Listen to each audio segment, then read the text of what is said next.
IT job కోసం try చేస్తున్నారా? Coding ట్యూటర్లో training తో పాటు stipend and 100% job guarantee.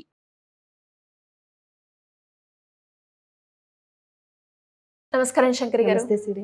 So చాలా మంది కూడా అఫర్మేషన్స్ గురించి రకరకాలుగా ప్రయత్నాలు చేస్తూ ఉంటారు. ఏ అఫర్మేషన్ యూజ్ చేయాలి, ఎప్పుడు మనము యూజ్ చేయాలి, ఎన్ని టైమ్స్ మనము చాంట్ చేయాలి, ఇలా రకరకాల డౌట్స్ అయితే ఉంటాయి మేడం. ఈ అఫర్మేషన్స్ అసలు ఎలాంటి అఫర్మేషన్స్ మనం యూజ్ చేస్తే వర్కౌట్ అవుతాయి అంటారు? దానికంటే ఓ పర్టికులర్ టైం ఉందా? ఎఫర్మేషన్స్ అనేవి హోల్ హార్టెడ్గా మనం అనుకున్నటువంటి గోల్ని రీచ్ అవ్వడానికి కరెక్ట్ ప్యాటర్న్లో రాసుకున్నప్పుడు మాత్రమే అవి నెరవేరుతుంటాయి. చాలామంది ఏంటంటే నెంబర్ ఆఫ్ గోల్స్ పెట్టుకుంటుంటారు. ఇప్పుడు ఫర్ ఎగ్జాంపుల్ జాబ్కి వెళ్ళాలనుకోండి, హాల్ టికెట్ వస్తే, ఎగ్జామ్ రాస్తే, ఇంటర్వ్యూ పాస్ అయితే, ఇలా చిన్నగా స్టెప్ వైజ్ అనుకుంటుంటారు. బట్ ఎఫర్మేషన్ అనేది ఏంటంటే starting point to ending point వరకు అన్నిటినీ కనెక్ట్ చేసే విధంగా ఒక సెంటెన్స్ని ఫామ్ చేసుకోవడం అనేది చాలా ఇంపార్టెంట్ అనమాట. అలాగే ఏంటంటే ఇప్పుడు మనీ పరంగా ఉందనుకోండి, మనీ పరంగా ఇవాళ క్లియర్ అయిపోయినందుకు కృతజ్ఞత, మళ్ళీ రేపటికి మళ్ళీ ఇంకో కొత్తది. సో ఇవన్నీ కాకుండా నువ్వు హ్యాపీగా ఉండడానికి నీకు ఎంత మనీ కావాలి అంటే, ఎంత మనీ అంటే ఇన్ ద సెన్స్ ఫిగర్ కాదు, ఎలా ఉంటే నువ్వు హ్యాపీగా ఉంటావు, డబ్బు గురించి నీకున్నటువంటి మెంటల్ టెన్షన్ని నువ్వు ఎలా రిమూవ్ చేసుకోగలుగుతావు, ఎప్పుడు ఉంటావు నువ్వు ఆర్థిక స్వేచ్ఛను కలిగి ఉన్నప్పుడు. సో ఆర్థిక స్వేచ్ఛను నాకు అందించినందుకు విశ్వానికి కృతజ్ఞత అని చెప్పారనుకోండి, కంప్లీట్ మీకు కావాల్సిన ప్రతిదీ కూడా అందులోకి ఇంక్లూడ్ అయిపోతుంది. అలాగే కొంతమంది ఏంటంటే ఒకరికి హెల్ప్ చేయాలన్నా అంటే నీ దగ్గరది నువ్వు ఎలా హెల్ప్ చేయాలి అనేది ఆలోచించాలి తప్ప, ఎక్కడి నుంచో విశ్వం ఇస్తే చెయ్యాలి, నేను ఈ విధంగా చెయ్యాలి, నాకు ఇలా వస్తే ఇలా హెల్ప్ చేస్తాను, లింక్ చేసుకుంటుంటా. ఆ లింక్ అనేది చేయడం వల్ల ఏమవుతుందంటే ఎఫర్మేషన్ టోటల్గా రాంగ్ వేలో వెళ్ళిపోతుంది. అది మనకి స్పెల్ చేయడానికి కానీ మన మనసు అంగీకరించదు. ఇప్పుడు నేను ఈ డబ్బులు వస్తే ఈ డబ్బులు నేను దానికి ఖర్చు పెడతాను అని చెప్పేదానికన్నా, నేను దీనికి ఖర్చు పెట్టడానికి సిద్ధంగా ఉన్నాను, అందుకు కావాల్సిన డబ్బుని ఇచ్చినందుకు కృతజ్ఞత అని చెప్పడంలో, ప్రొనౌన్స్ చేయడంలోని మీ యొక్క ఫ్రీక్వెన్సీ మారిపోతుంది. ఒక ఎఫర్మేషన్ రాసేటప్పుడు మీ ఫ్రీక్వెన్సీ వైబ్రేషన్స్ కూడా కోయిన్సైడ్ అవ్వాలి. ఎఫర్మేషన్స్ ఎందుకు వర్కౌట్ అవ్వట్లేదు అని అంటే, ఆ ఎఫర్మేషన్లో మీరు ఎంతవరకు కరెక్ట్ ప్యాటర్న్ ఫాలో అవుతున్నారు, ఎఫర్మేషన్స్ ఎప్పుడు కరెక్ట్గా మీరు రాయగలుగుతారు అని అంటే, మీరు రాసిన ప్రతీది కూడా 10 సార్లు చదవండి. చదివినప్పుడు అది మీరు మనసుకు తీసుకోగలుగుతున్నారా, మనసులో ఏమన్నా డౌట్స్ క్రియేట్ అవుతున్నాయా, ఆ డౌట్స్ క్రియేట్ అయితే ఎలాంటి డౌట్స్ క్రియేట్ అవుతున్నాయి పక్కన నోట్ చేసుకోండి. సో ఈ డౌట్స్ అన్నిటికీ మీ మనసు మీకు సమాధానం చెప్పగలదా? చెప్పలేనప్పుడు అది ఎఫర్మేషన్ కాదు. సో ఎఫర్మేషన్ని క్రియేట్ చేసుకోవడం కూడా ఒక ఆర్టే.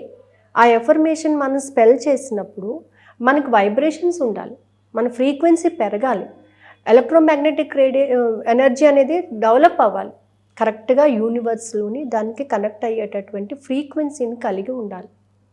నేను అని అన్నప్పుడు నేను విశ్వంతో మమేకం అవుతున్నాను, సో ఈ యూనివర్స్తో నేను కనెక్ట్ అవుతున్నాను అని అన్నప్పుడు టోటల్గా నీ బాడీ మొత్తం కూడా దానికి యాక్సెప్ట్ చేయగలగాలి.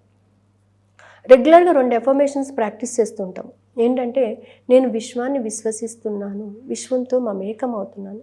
ఎప్పుడు నువ్వు పూర్తిగా దానిని నమ్మినప్పుడు నీ యొక్క ఫ్రీక్వెన్సీ దానికి కనెక్ట్ అవుతుంది. అలా కనెక్ట్ కానప్పుడు మనం ఎన్ని ఎఫర్మేషన్స్ రాసినా కూడా వర్కౌట్ కాదు. కొంతమంది పుస్తకాలు రాసేస్తూ ఉంటారు. ఎఫర్మేషన్స్ 55 టైమ్స్ రాస్తారు, 5 డేస్ రాస్తారు, కొంతమంది 21 డేస్ రాస్తారు, 11 టైమ్స్ రాస్తుంటారు. కానీ నాకు వర్కౌట్ అవ్వట్లేదండి అనే టాక్ నేను విన్నాను. ఎందుకు అవ్వట్లేదు అని అంటే, మీ ఎఫర్మేషన్ కరెక్ట్గా మీ మనసు యాక్సెప్ట్ చేయలేనటువంటి ఎఫర్మేషన్స్ మీరు రాసుకుంటున్నారు కాబట్టి. ఆ ఎఫర్మేషన్స్ రాసుకోవడం కూడా మీకు ఏమనిపించిందో 1కి 4 సార్లు మీరు చదివినప్పుడు మీ మనసులో ఎలాంటి డౌటు లేకుండా, మనసులో ఎలాంటి బెదురు లేకుండా, ఇప్పుడు నేను నెలకు ఒక 5 లక్షలు సంపాదిస్తున్నాను మీరు అన్నారే అనుకోండి, మీరు అన్నారు, సో 5 లక్షలు సంపాదించడానికి నాకు అవకాశాలు వచ్చినాయి, అవకాశాల ద్వారా నేను సంపాదిస్తున్నాను అని మీరు సమాధాన పడినప్పుడు మాత్రమే అది వర్కౌట్ అవుతుంది. అప్పటి వరకు మీకు ఏమవుతుంది, నేను 5 లక్షలు ఎక్కడి నుంచి సంపాదిస్తాను, నాకు వచ్చేది ఇంతే కదా, నాకు వేరే సోర్స్ ఏముంది, నాకు ఎవరిస్తారు, నేను 5 lakhs ఎలా ఫుల్ఫిల్ చేస్తాను, ఈ డౌట్స్ మీకు మనసులో తిరుగుతుంటాయి, కానీ పైకి ఏం చెప్తారు? నేను 5 లక్షలు సంపాదించినందుకు కృతజ్ఞత. సో 5 లక్షలు నేను సంపాదించినానంటే నాకు సోర్స్ ఉంది, నాకు సోర్స్ క్రియేట్ అవుతుంది, యూనివర్స్ ద్వారా నేను సోర్స్ పొందుతున్నాను, నా యొక్క టాలెంట్ని నేను పెంచుకుంటున్నాను, నా టాలెంట్ ద్వారా నేను అమౌంట్ని అట్రాక్ట్ చేస్తున్నాను అనేటటువంటి ఆలోచన మీకు ఉన్నప్పుడే ఆ ఎఫర్మేషన్ వర్కౌట్ అవుతుంది. సో చాలామంది ఏంటంటే ఎఫర్మేషన్స్ రాస్తారు, కానీ ఎఫర్మేషన్స్ ఎంతవరకు కరెక్ట్గా రాస్తున్నారు దాన్ని ఒకసారి చెక్ చేసుకోండి. ఆ ఎఫర్మేషన్స్ కరెక్ట్ దాంట్లో లేనప్పుడు అది వర్కౌట్ కాదు.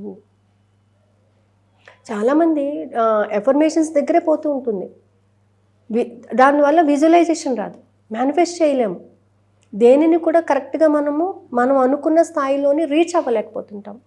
సో మనకు చివరికి ఏమనుకుంటాం అంటే లా ఆఫ్ అట్రాక్షన్ వర్కౌట్ కాదు అనేటటువంటి ఒక కాన్సెప్ట్ వచ్చేస్తుంది. లా ఆఫ్ అట్రాక్షన్ వర్కౌట్ కాకుండా ఎవరికి ఉండదు, అట్రాక్ట్ చేస్తాం మనం, బట్ దాని కరెక్ట్ ఫ్రీక్వెన్సీకి మనం అనుకున్న దానికి యూనివర్స్లో ఉన్న ఫ్రీక్వెన్సీకి కనెక్ట్ చేసినప్పుడు మాత్రమే అది అట్రాక్ట్ అవుతుంది. ఒక మ్యాగ్నెట్కి కరెక్ట్ సబ్స్టెన్స్ అక్కడ ఉన్నప్పుడు మాత్రమే ఇది అట్రాక్ట్ అవుతుంది. సో ఎఫర్మేషన్ కూడా హోల్ హార్టెడ్గా మీ మనస్ఫూర్తిగా మీరు చెప్పినప్పుడు అది ఖచ్చితంగా కనెక్ట్ అవుతుంది అనమాట. సో దీనికోసమనే మనం ఏంటంటే how to right the affirmations. So ఈ ఎఫర్మేషన్స్ని ఎలా రాసుకోవాలి, ఎలా విజువలైజేషన్ చేసుకోవాలని మొన్న కూడా మనం 5 days క్లాస్ పెట్టామండి. అలాగే ఈ 16th నుంచి 20th వరకు only 5 days with amount of 555 only. So 5 days 5 hours అంటే నైట్ 8:30 to 9:20 వరకు క్లాస్ జరుగుతుంది. సో ఎవరికైనా ఇంట్రెస్ట్ ఉంటే క్రింద స్క్రోల్ అవుతున్న నెంబర్ని కాంటాక్ట్ చేయొచ్చు. ఇందులో ఏంటంటే మెయిన్గా ఎఫర్మేషన్ అనేది ఎలా రాయాలి, ఎఫర్మేషన్ రాసేటప్పుడు నీలో పాజిటివిటీ ఎలా ఉండాలి, బిలీవ్ సిస్టమ్ ఎలా ఉండాలి, యాటిట్యూడ్ ఎలా ఉండాలి, థాట్ ప్రాసెస్ ఎలా ఉండాలి, ఆ ప్రతి దానిని నువ్వు ఎలా కనెక్ట్ చేసుకుంటుండాలి.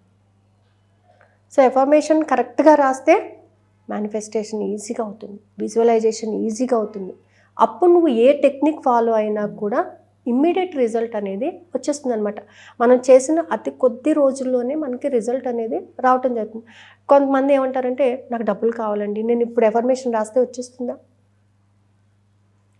డబ్బు కావాలి అన్నప్పుడు నువ్వు ఎఫర్మేషన్ రాయాలనుకుంటున్నావు, కానీ ఈ ఎఫర్మేషన్ రాయడానికి నువ్వు సిద్ధంగా ఉండాలి కదా, నీ మైండ్ అంతా కూడా సిద్ధంగా ఉండాలి కదా, దాన్ని తీసుకోవడానికి కానీ నువ్వు రాయడానికి కానీ. అది రాశాను, నాకు రాలేదండి అంటే ఇది వర్కౌట్ కాలేదు. ఈ డౌట్స్ అన్నీ కాదు, అసలు రాసినటువంటి ప్యాటర్న్ కరెక్టా కాదా అనేది ఒకసారి చెక్ చేసుకోండి. సో ఎఫర్మేషన్స్ అనేవి చాలా పవర్ఫుల్. మనం ఎప్పుడైతే యూనివర్స్తో కనెక్ట్ అయిపోతామో మనం పలికే ప్రతి పదము ప్రతి సెంటెన్స్ కూడా ఎఫర్మేషన్ అయిపోతుంది. మీరు సరదాగా అనుకున్నది కూడా నిజమవుతుంది, 100% నిజమైపోతుంది అనమాట. ఎప్పుడైతే మనం యూనివర్స్తో కనెక్ట్ అయ్యాము అని మనకి అనిపించింది అని కనెక్ట్ అవుతామో, నాకు ఈరోజు డబ్బులు వచ్చినందుకు కృతజ్ఞత అని చాలా క్యాజువల్గా మీరు అనుకోండి, ఏదో విధంగా మీ అకౌంట్లో క్రెడిట్ అయిపోతుంది. అదేంటంటే మీ ఫ్రీక్వెన్సీ కనెక్ట్, ఆ ఫ్రీక్వెన్సీ కనెక్ట్ అవ్వడానికి నువ్వు వెనకాల బ్యాక్గ్రౌండ్ అనేది ఉండాలి. ఎస్, ఆ బ్యాక్గ్రౌండ్ లేకపోతే కనెక్ట్ అవ్వడం అనేది చాలా కష్టం. ఎలా మేడం, ఎలా అప్రోచ్ అవ్వాలి, క్లాసెస్లో అటెండ్ అవ్వాలి? సో క్రింద స్క్రోల్ అవుతున్న నెంబర్స్, నేను 2 numbers ఇచ్చానండి. ఆ 2 numbers ఎవరిని కాంటాక్ట్ చేసినా కూడా వాళ్ళు డీటెయిల్స్ ఇస్తారు. Thank you madam, thank you so much.